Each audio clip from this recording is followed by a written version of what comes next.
Hi, I'm Sean Reardon, Mayor of Newburyport, and welcome to the latest edition of the Mayor's Corner.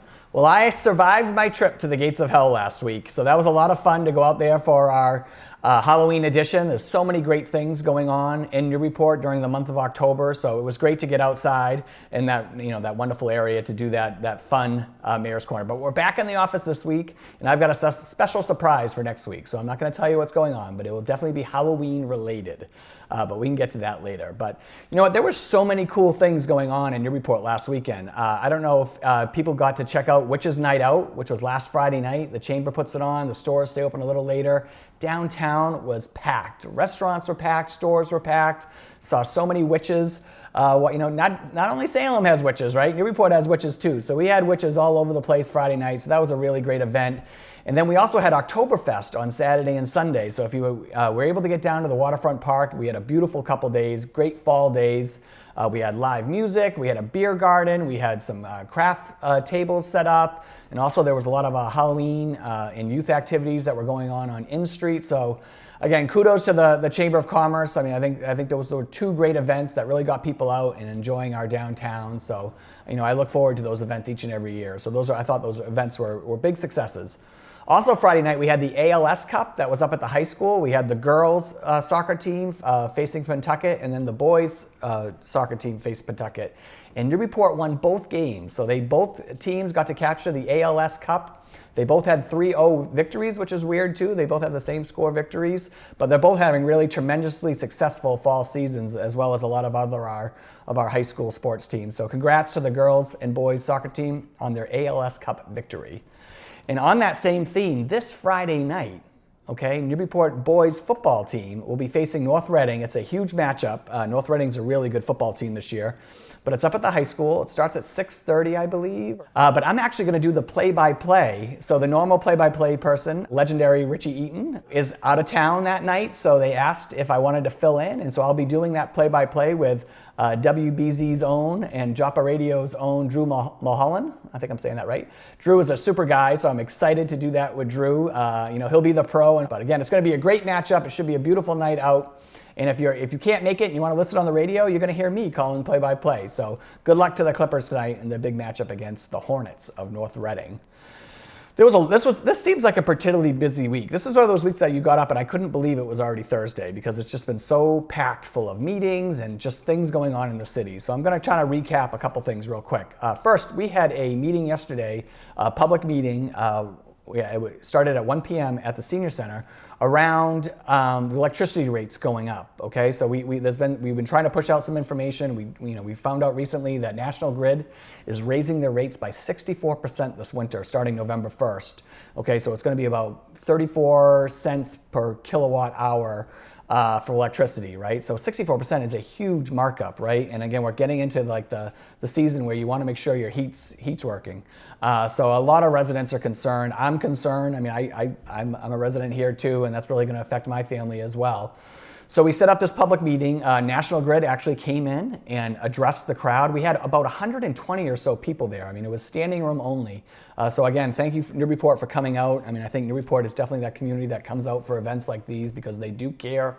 They do have questions that they want answers to, and they want to be satisfied with the information they get. National Grid came, and I thought they had a good presentation and kind of explained why we're in this predicament. High inflation, war over in Europe it's happening. It's driving these prices up. Really, I mean, it's not just electricity, right? I mean, if you even go out to eat right now or go shopping for groceries, I mean, all prices are up on everything right now with inflation on the rise. And again, these are things, and I didn't want to say the word unprecedented after coming out of the pandemic, but these are some unprecedented things that we're going through. The levels of inflation. Again, this level of increase in our electricity rates has never happened before. So.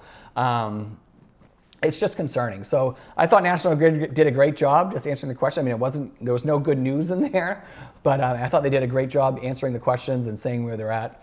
The second part of that is that we had our power broker, Colonial Power, go up after National Grid and explain, what could happen next. Like, how can the city help residents moving forward?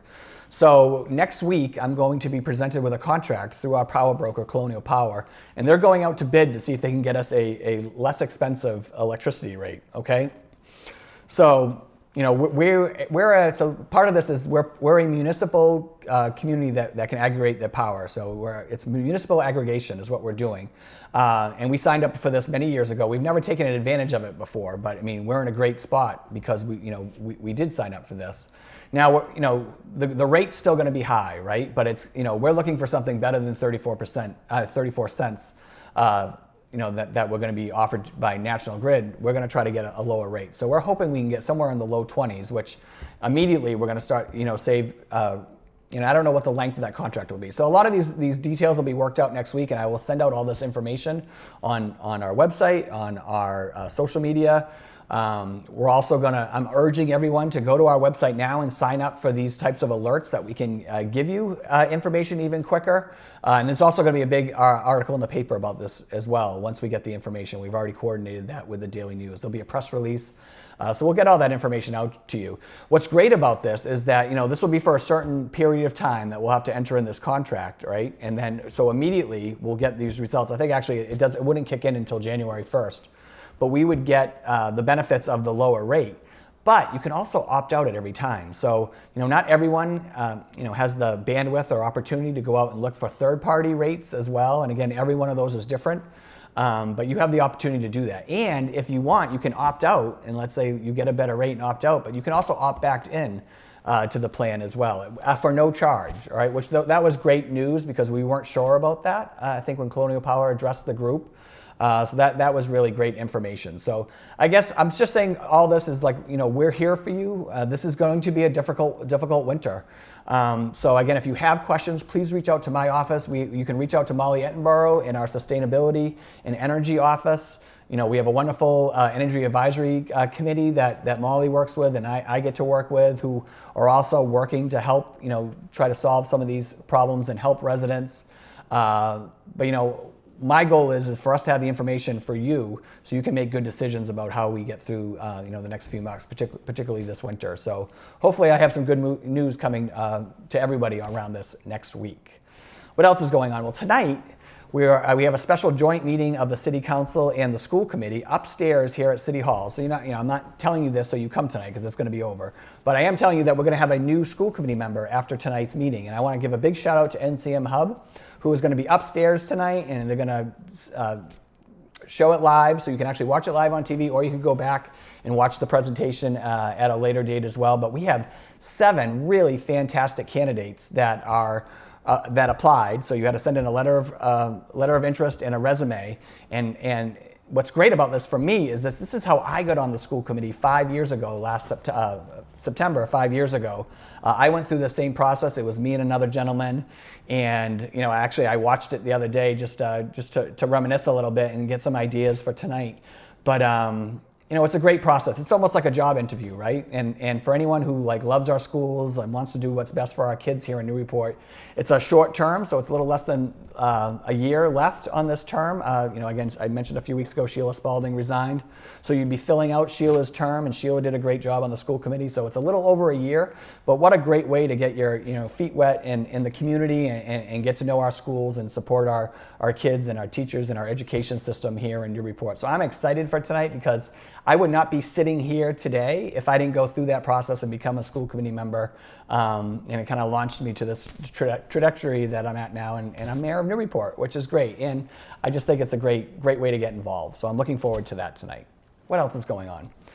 The dredge, we're a week into the dredge, or a little over a week now, and it's going really great. We get updates every day from the Army Corps of Engineers who are leading up this project for us. But if you haven't seen it, this massive pipe that goes all the way around the beach from the point to the Reservation Terrace area, and they're dredging out in the Merrimack and the channel, the 90-foot channel. And it's amazing. Again, it's going to be 240,000 cubic yards of sand they're going to eventually put back on the beach, which is great. So I'll keep you posted on that, but I just want to remind everyone, remember the Newburyport access to the beach is closed right now. Okay, we got to keep that beach really safe and let these people do their work. Again, the sooner they can get out of here and get that sand on the beach, the better. So just be mindful of that. We have a great page on our website that we're constantly updating with information. So that's cityofnewburyport.com. You'll see it on the front page there if you want, but if you want to go into the planning office section of the website as well, you'll see it under one of the projects there. And like I said, we have a great page and we keep updating it. So great job on the dredge, and Plum Island residents, hang in there. We're going to hopefully get this work done quickly and hopefully give some people some peace of mind as we enter into the winter. What else? Molly's office is really big. So I mentioned Molly Ettenborough earlier. So Molly is the Sustainability and Energy and Recycling Coordinator. So she's just been very busy lately with a lot of different things. But another thing that's happening November 1st is that there's a mattress and textile ban. So all mattresses and textiles, again, I think this is their way to encourage you to recycle these types of things in the future. You'll still be able to buy a sticker for $30 for these things, but without getting into too much details about it, I would say definitely check on the website. There's a big page on it right now. Again, if you want, set yourself up with your email address to get these alerts, and you'll get an email explaining all of this. But you can go on the website, and it explains it a little bit more and gives you your options going forward. But hopefully we get into a place where we're really trying to recycle these types of things moving forward. And again, I just wanted to make you guys aware of that. That's happening November 1st. So I'm giving it to you a little early, but just plan ahead, and you're not going to just be able to put some of these mattresses in the trash like you did before. They're going to be really strict about it going forward. Okay. Now, what's happening this weekend?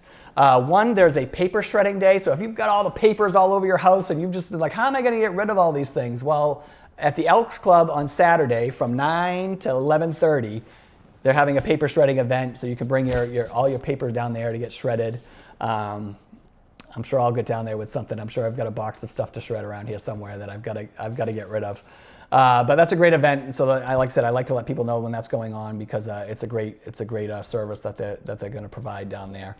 So I'll tell you what. So next week there is a house in my neighborhood that is on the news every year for their haunted house and the decorations that they put. So I will be coming to you live in costume for our last Mayor's Corner before Halloween.